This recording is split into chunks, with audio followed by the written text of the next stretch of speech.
Olá, meus queridos. Então, hoje continuamos o nosso estudo sobre Roma. Vimos na aula passada, então, sobre a fundação de Roma e sobre o primeiro formato de governo em Roma, que foi monarquia. A gente já discutiu, que seria quase que uma evolução natural da organização tribal, certo? E aí temos o caso ali da monarquia romana ser ainda algo extremamente mítico, a gente não tem muitos registros dessa época, então fica muito na base das lendas, não sabemos ao certo o que realmente aconteceu. Né?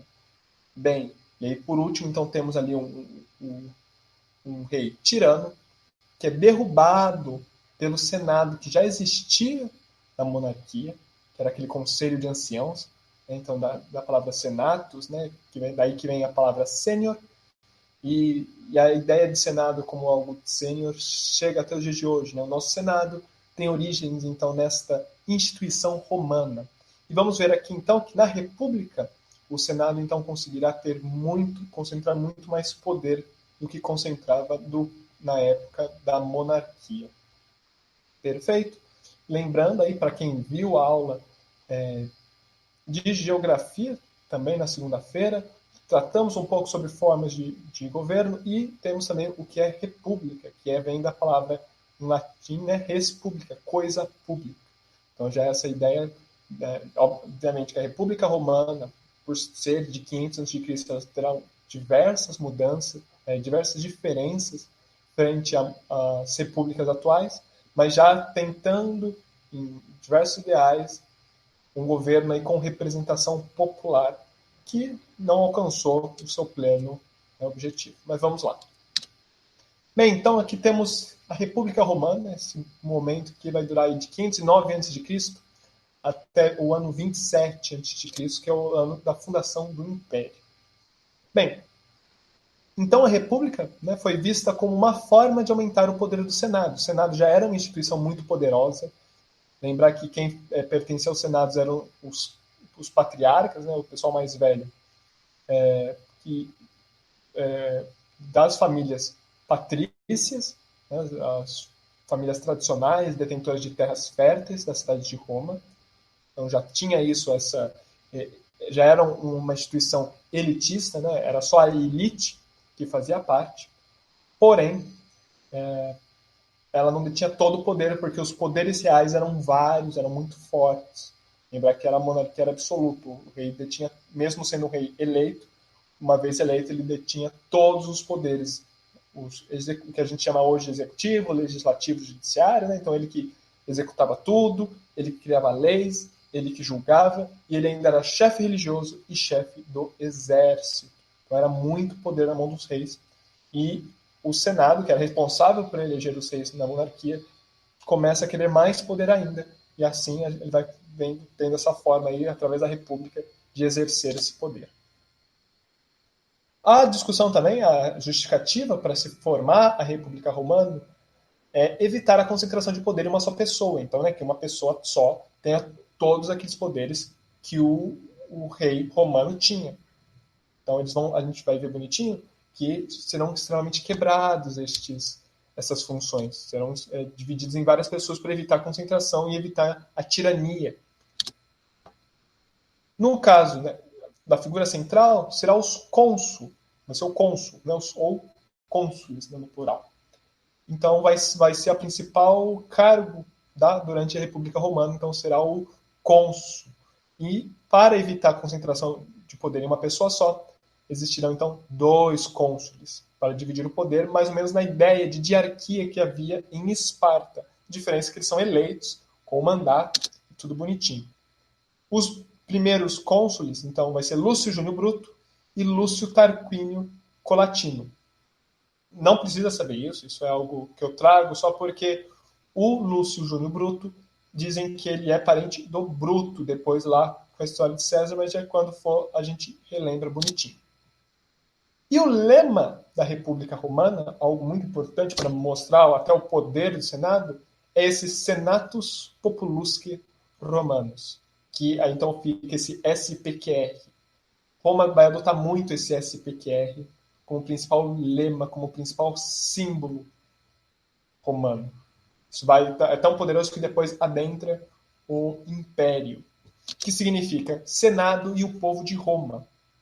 Então, a importância do Senado como principal instituição da República, como o centro ali de representação e de poder, e o povo de Roma. Então, todo mundo ali que vivia sob a tutela, né? Que então Roma era o Senado e o povo.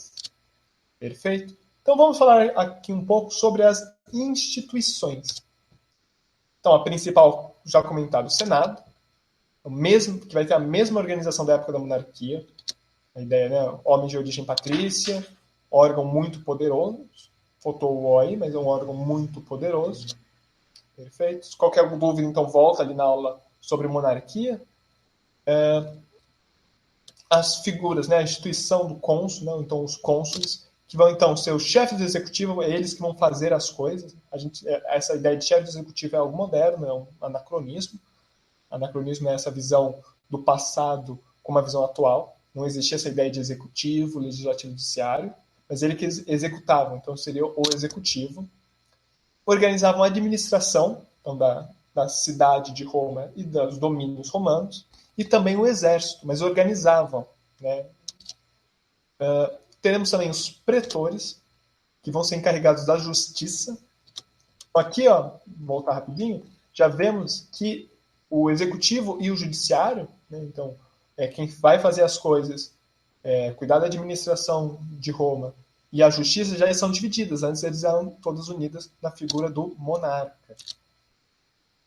Vamos ter os questores, que são os seus fiscais das finanças, é algo, né, recolher impostos, algo extremamente importante em Roma. Né, em todas as civilizações vai ser a partir do imposto para o Estado se manter.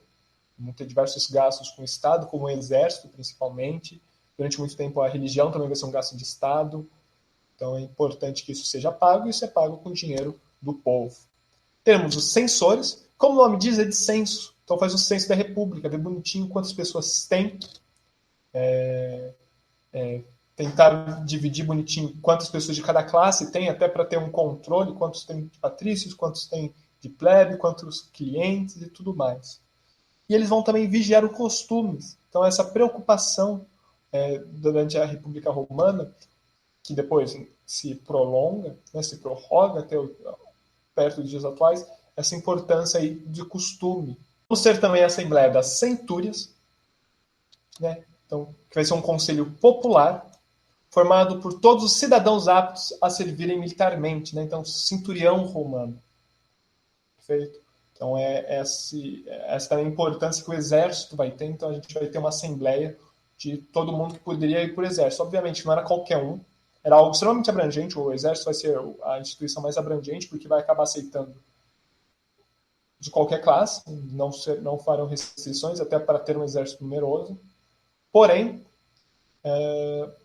não era todo mundo que podia servir, porque apenas homens poderiam servir de uma certa idade. Então, mas é uma assembleia extremamente ampla, mas que não vai ter muitos poderes durante grande parte da República. E formada, aí, como discutimos, por plebeus e patrícios. Então, essa é uma assembleia ampla. Bem, vamos ter também na República Romana, nesse primeiro momento, as leis das 12 tábuas, que é algo da mesma ideia do Código de Hammurabi. Né? Então, vão ser as leis romanas escritas, então uma compilação, né? Que pudessem ser consultados por qualquer pessoa para que não houvesse alteração. É um avanço civil muito forte. Vão ser colocados no fórum, aquele fórum que a gente viu na aula de monarquia, e vamos ter o direito romano também desenvolvido, que vai ser uma preocupação com a divisão da vida pública e a vida privada. Eles se preocupavam com ambas, mas eram coisas diferentes. A vida pública visando o Estado e a vida privada também aos costumes. Então, a importância aí do censor. E o Estado acima de tudo. Então, o Estado romano é o máximo. Então, tudo tem que visar o bem-estar do Estado, porque graças a ele que todo o resto existe. Esta é a visão que se tem. E os princípios, é bem interessante que o direito romano segue até hoje. Vamos ter principalmente dois direitos, o direito romano e o direito napoleônico, que aí vem com Napoleão em 1800. Mas aí já nessa época a gente vai ter o direito romano, que muito dele chega para os dias atuais, quem for estudar direito bonitinho, ou quem já conhece um pouco, sabe disso. Que a gente vai ter o direito civil, o jus civile, direito natural e direito dos povos. Certo? Bem, como sempre, más condições dos plebeus, somado ao seu grande número, a gente vai começar a ter, com o crescimento de Roma, a gente vai ter diversos plebeus, a gente vai ver que vai ter diversas lutas sociais por direitos, porque vai ser sempre a classe que não vai ter direitos. Só que temos muitos, e eles vão começar, então, a pedir direitos. Então a gente vai ter diversas revoltas plebeias. Vamos ver rapidamente algumas. A primeira revolta, ali 494 a.C., bem no começo então, da República, ali, ó, tínhamos cerca de tirar 9 mais 6, tínhamos 15 anos já de república, então já vamos ter uma revolta, que a plebe então vai ganhar o direito dos tribunos da plebe, então os tribunos eleitos pela própria plebe, e uma assembleia da plebe, diferente das centúrias, que agora vai ser só da plebe e não precisa ser apto a servir militarmente. Porém, essa assembleia da plebe é algo só para ver, ela ainda não tinha poder, ela existia, tinha todos os... podia ter as reuniões, aprovar as coisas, mas elas normalmente não valiam, ela não tinha grande força. Então, é algo ali, a plebe se reunia, mas ainda não detinha participação no Estado romano. A segunda, em 450, vamos ter, então, a validade da legislação da plebe, certo? Que era reduzido, mas já vai começar a valer. Então, então, o que eu disse na Assembleia no começo não tinha, depois vai começar a ter uma certa validade. A terceira revolta, olha só que interessante, vai ser a lei da Canoleia, que vai permitir o casamento entre classes. Antes, você, como plebe, só poderia casar com gente da plebe. Você não poderia casar com alguém algum patrício, porque isso elevaria de classe social e baixaria o patrício. Então, agora, então olha que segregação que havia. A quarta, então, a gente vai ter a lei Licínia Sextia, que vai abolir a escravidão por dívida. Então, né, isso é algo muito importante para a plebe, porque ela vai parar, então, de se tornar escrava devido à dívida. Então, em geral, a escravidão em Roma vai ser de prisioneiros de guerra. E a quinta, que a Assembleia da Plebe, então, vai ter alcance total. Então, a validade das leis vai realmente valer. O que for aprovado na Assembleia da Plebe vai valer para todo o Estado romano. E aí, disso, vem a palavra, então, plebiscito, que é, então, a decisão da plebe, a decisão do povo. Perfeito? A gente tem esse termo atualmente, né? Depois a gente vê bonitinho em geografia, mas, então, plebiscito nessa ideia, certo? De decisão do povo. Perfeito. A boa estruturação interna da República vai permitir uma boa expansão por toda a Península Itálica, de Roma, né? Ganhando grande influência no mar Mediterrâneo. Então a gente vai ter um aumento do comércio, não era necessário, mas depois, para acumular riqueza, vai ter o aumento do comércio com outras civilizações, contato com outras civilizações, e a influência romana vai esbarrar em outra civilização com um vasto império comercial pelo Mediterrâneo. Então Roma começa a crescer no Mediterrâneo e vai esbarrar de interesse, vai começar a se tornar uma das principais, mas outra civilização tinha. E essa civilização era Cartago, os cartaginenses. Então aqui, Cartago, antes da Primeira Guerra Púnica. Essa bota que vemos aí ao centro do mapa é a Península Itálica, onde se encontra Roma. E em azul claro a gente vê os domínios de Cartago. Então vemos que os domínios de Cartago controlavam uma grande território do mar Mediterrâneo, que é esse mar central entre a Europa e a África. Então os dois começam a bater interesse. E o que vai acontecer? Vai acontecer então, vai ser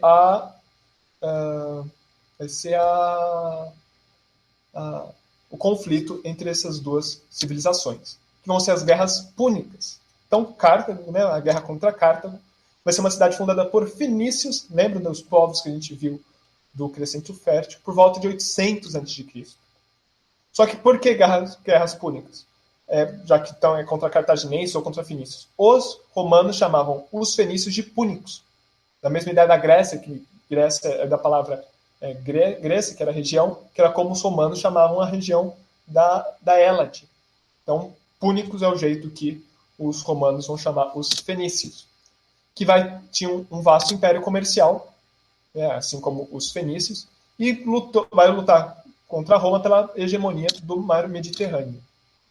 Então a gente vai ter a Primeira Guerra Púnica, que vai ser vencida por Roma, e Roma então vai tomar as ilhas da Sicília, Córcega e a Sardenha.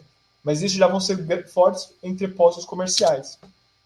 E na segunda, Roma gostou da ideia de guerrear e ganhar mais força, então vai guerrear mais uma vez contra Cartago, que aí a gente vai ter a figura de Aníbal, que vai ser líder de Cartago, que a gente tem um mito, é um mito muito bacana, mas é um mito de que ele foi contra Roma com elefantes. Só que Cartago ficava no norte da África, então imagina todo o rolê que é sair do norte da África, dar a volta tudo, ele foi ali pela Espanha, passar pelos montes que tem entre o que hoje é a Espanha e a França, depois passar pelos Alpes com elefantes. É algo meio estranho, mas tem essa história e Roma irá ganhar novamente, então vai tomar o controle da Península Ibérica, vai derrotar o exército do Aníbal de elefantes, né? E aí a Terceira Guerra Púnica, então, o Senado acha, a gente na primeira e na segunda foi legal pra caramba, então agora a gente decide destruir Cartago de vez. Cartago vai ser a inimiga pública de Roma, vai ser o grande, da República Romana vai ser o grande inimigo. Então o Senado decide que para Roma continuar segura tem que se destruir Cartago, não só tomar Cartago, destruir, transformar em pó. Então Roma destrói Cartago, destrói muito bem destruído. Tanto que eles salgam as terras, salgar a terra para não crescer, para não desenvolver a agricultura, e toda a população da cidade é escravizada. Então vocês podem ver aí que, além de conquistar todo o território de influência do Cartago, como também destruir a cidade de Cartago, que se tornou um símbolo contra Roma. E aí Cartago então se torna uma província romana. Existe até os dias de hoje uma cidade em cima do que foi a antiga Cartago, mas já totalmente fora do que era Cartago neste período das guerras púnicas. Então aqui Roma e Cartago antes da Segunda Guerra Púnica, então aí Roma já com toda a Península Itálica e as ilhas ali em vermelho, e Cartago em azulzinho com o norte da África e ali a Península Ibérica, né, o que seria hoje Espanha. Bem, e Roma, nessas guerras púnicas, começa a tomar gosto pela conquista e expansão e fala, rapaz, que legal, gostei dessa ideia, gostei desse gostinho aí de ter o controle. E resolve expandir para tudo que é lado. Então ela começa a ocupar a Espanha e o que é a Gália do Sul, ao sul da França, e vai conquistar todo o litoral do Mar Mediterrâneo. Ao decorrer, a gente vai ver bonitinho, isso vai chegar até a República, mas em geral vai ser, eles vão começar a avançar ao norte, vão ao leste, vão tomar a Grécia, vão tomar os diversos outros governos que tem lá, mais para o futuro vão tomar também o Egito, no norte da África, e todo o Mar Mediterrâneo, então, vai ser sob controle romano. Então a gente vai ter essa expressão Mare Nostrum, o mar é nosso, porque realmente todo o litoral mediterrâneo era controlado por Roma. Vamos ter também depois a conquista do Mar Negro, que vai ser outra região muito importante, ali que liga com o Mar Mediterrâneo, através ali, que na época ainda era Bizâncio, uma cidade grega, mas que aí hoje depois vai ser construída Constantinopla e Istambul. E vai ter um crescimento muito grande mesmo no número de escravos, porque são diversos povos em pouco tempo sendo conquistados, e esses povos conquistados se tornam escravos. Então vai ter um número muito grande nesse número. E isso vai mover muito a economia romana, porque escravo você não paga. Você tem que ali tratar o suficiente para que ele não morra. Ele não tem direitos, né, não precisa ter muito descanso, e se morrer, você troca por outro escravo. Então eles vão ajudar muito Roma a crescer, porque é muito mais barato lidar com escravo. Então o escravo em Roma vai ter um papel muito fundamental que a gente vai ver principalmente nas aulas de Império Romano. O comércio, então, se torna um carro-chefe. Teremos também, com essa expansão romana, a falência de pequenos e médios produtores. Então a gente vai ter a concentração da riqueza nas mãos de grandes produtores naquela época. A gente não vai ter mais agricultura pequena, vai ser agora agricultura grande, principalmente voltada ao comércio. Vamos ter também o desenvolvimento de senhores da guerra, que vão começar a enriquecer com essas guerras constantes que Roma vai fazer para o seu expansionismo, que vão ganhar não só na produção de armamento, mas também em todos os saques e tudo mais. Então uma camada que vai enriquecer por essas constantes guerras. A gente vai ver também que o exército romano vai ter um papel muito fundamental na sua organização. E com isso também, com essa expansão, ela vai desenvolver diversos novos inimigos, como os gauleses, os celtas, os normandos e afins. E a gente vai ver que, em geral, eles vão tentar submeter todos esses inimigos ao seu controle, à sua influência. E muitos eles vão conseguir. Roma vai conquistar, até a sua máxima expansão, muita coisa. E, com tudo isso, a gente vai vendo que Roma vai crescer muito em pouco tempo, até. A gente vai ter, até ali as guerras púnicas, uma expansão não muito grande. A partir das guerras da República Romana, a partir das guerras púnicas, ali por volta de 200, Roma começa a crescer muito o seu império, né, todos os seus domínios, e isso vai ter diversas crises, porque o Estado não vai ser reorganizado num primeiro momento para lidar com esse crescimento acelerado.